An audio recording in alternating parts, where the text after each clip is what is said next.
Well, welcome everybody. My name is Jamie Green. I am with Greenhouse Consulting here in Kansas City. And today my guest is my colleague and friend, Ashok Gupta, who is the Senior Energy Economist for the Natural Resources Defense Council, or NRDC for short. And we're here today to talk all about Kansas City's Building Energy Exchange.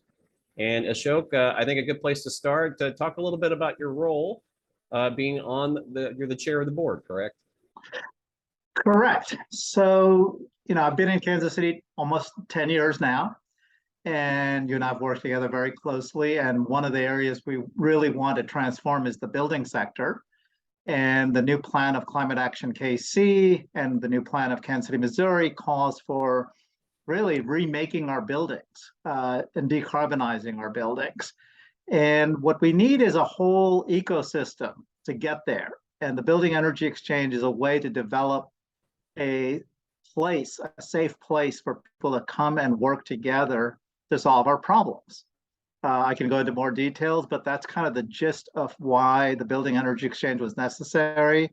There's one in St. Louis as well, and it's modeled after one that I worked on when I was in New York.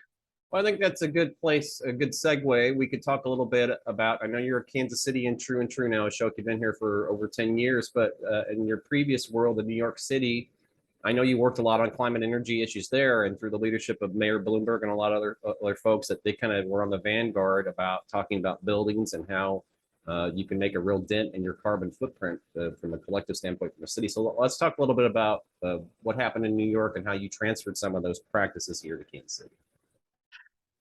Right. So I've been with NRDC now 32 years. So I've been working on policy issues and what I call market transformation. So it's not just policy, but policy needs to be complemented with other strategies.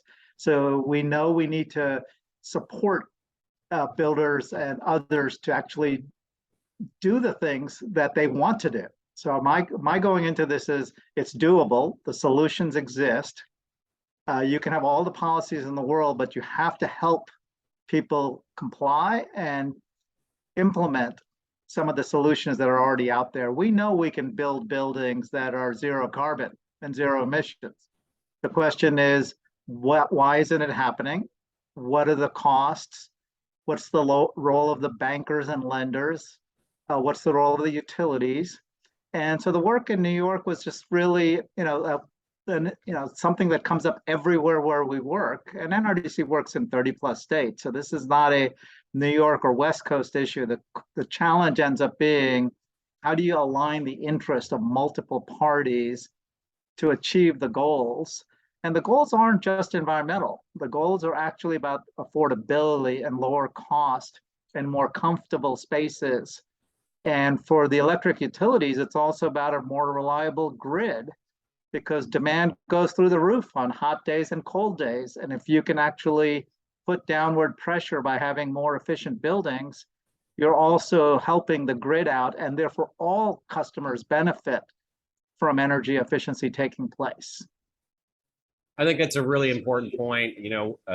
We've talked about, affordability has been a huge issue in Kansas City. We've talked, with the Kansas City tenants and the work that they've done, and obviously with inflation and stuff. But when people think about affordability, I think what most people think about is just the cost of home ownership as far as a mortgage, or the cost of rent if you are renting a place. But as you said, energy is a huge bill and component, and something that we need to have our eye on that.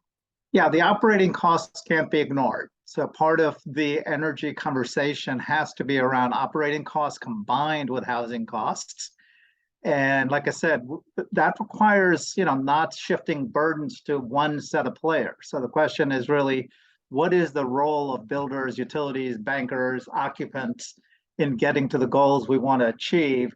And, Climate Action goal, KC goal is to decarbonize all of our building, new and existing, by 2040, right? And that's what the Building Energy Exchange wants to help do, and wants to be a place where people can come in, have the conversations, to figure out exactly how one's going to do it. Because if we don't work together, we're not going to solve this problem. It's a big issue. It's not an easy issue to solve, but we know the solutions and technologies exist.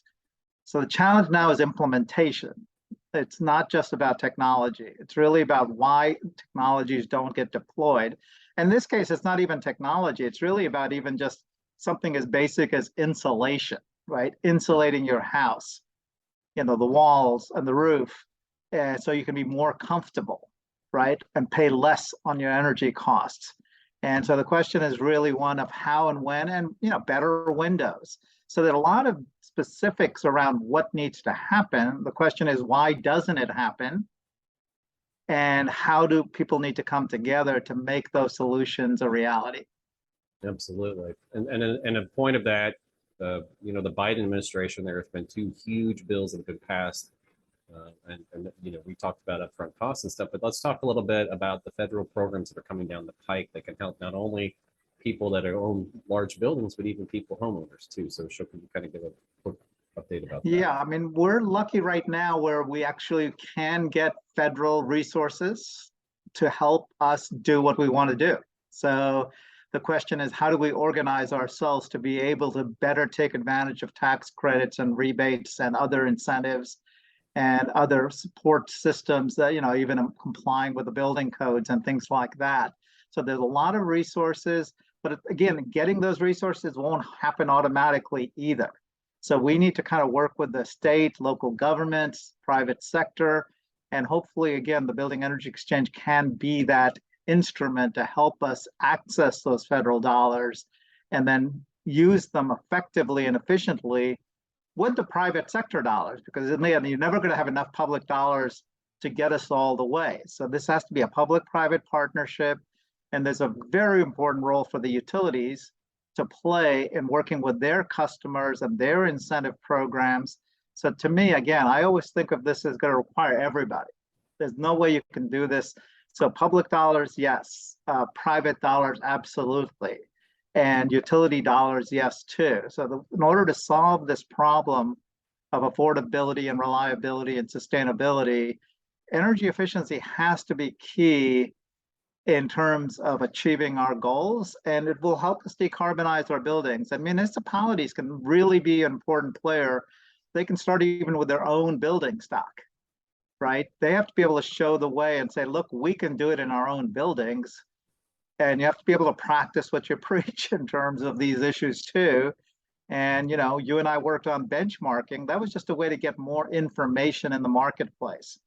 If you don't have information, how can private sector go and say, I can help you lower your energy bills and make you more efficient? So just more information.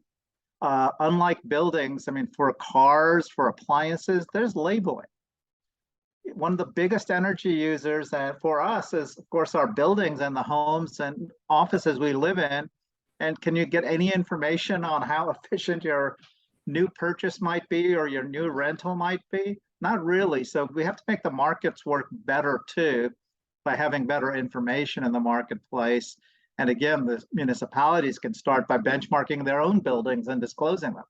Absolutely. Well, I don't think anybody is super thrilled to write that check, whether it's to Evergy or Spire to whoever. So even if you don't even care about the environment, you should want to have an energy efficient building because it lowers your costs.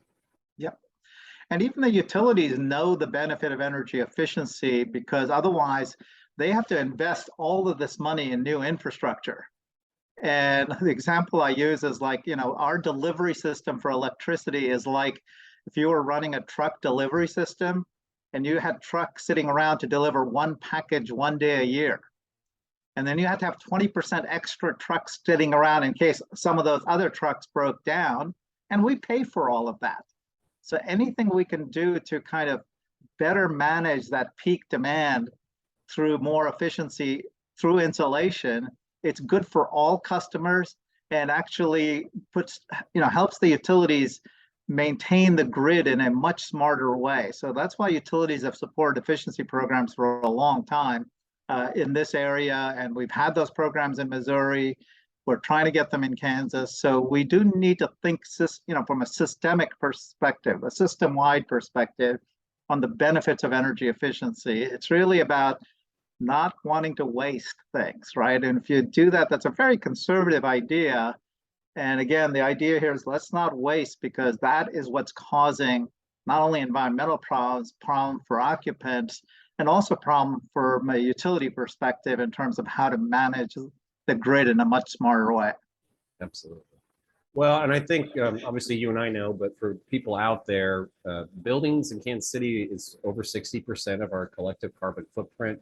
As you said, I mean, I know you always like to say we need to have a system in place that actually has this for Houston summers and Minneapolis winters, because we have 4 very distinct seasons in Kansas City. We have very fluctuations in temperatures. They're super high. And then even since I've been here since 1994, the summers are getting hotter, a lot hotter, and lasting a lot longer. And, you know, people think about flying and some other in their car, and those are important too. But really, we really need to address buildings, correct, if we're going to make a dent and be able to get to the goals we need to. Yeah.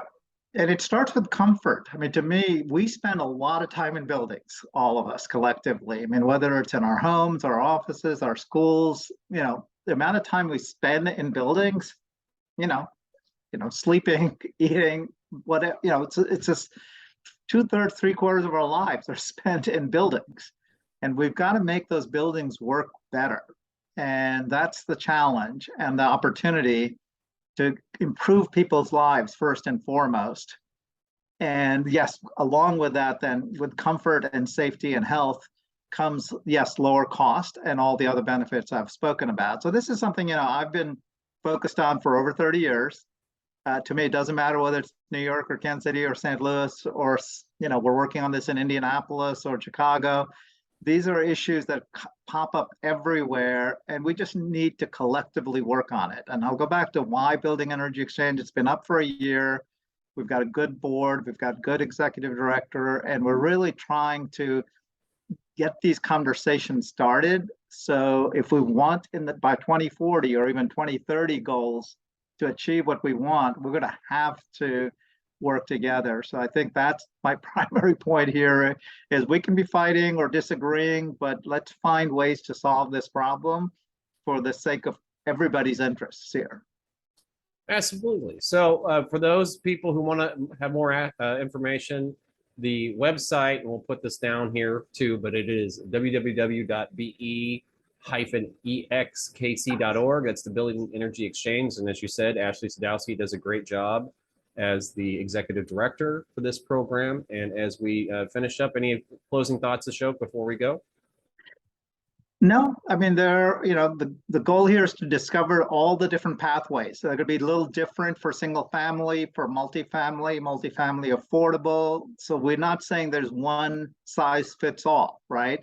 There are a lot of different ways to think about how we achieve our goals. And what we need is everybody who has ideas on how to move forward and good examples of things that have been done and participation to get to the outcomes we're looking for. So I think my last comment would be really, we know this is not easy. If it was easy, it'd be happening and we wouldn't be working on it, right? We also never give up. So we're going to achieve this. So it's hard, but it's achievable. Let's figure out how to do that, and BXKC stands ready to help. Absolutely. Thank you so much for your time again, Ashok Gupta, who's Senior Energy Economist with the NRDC. I'm Jamie Green, and we'll talk to you real soon. Bye-bye.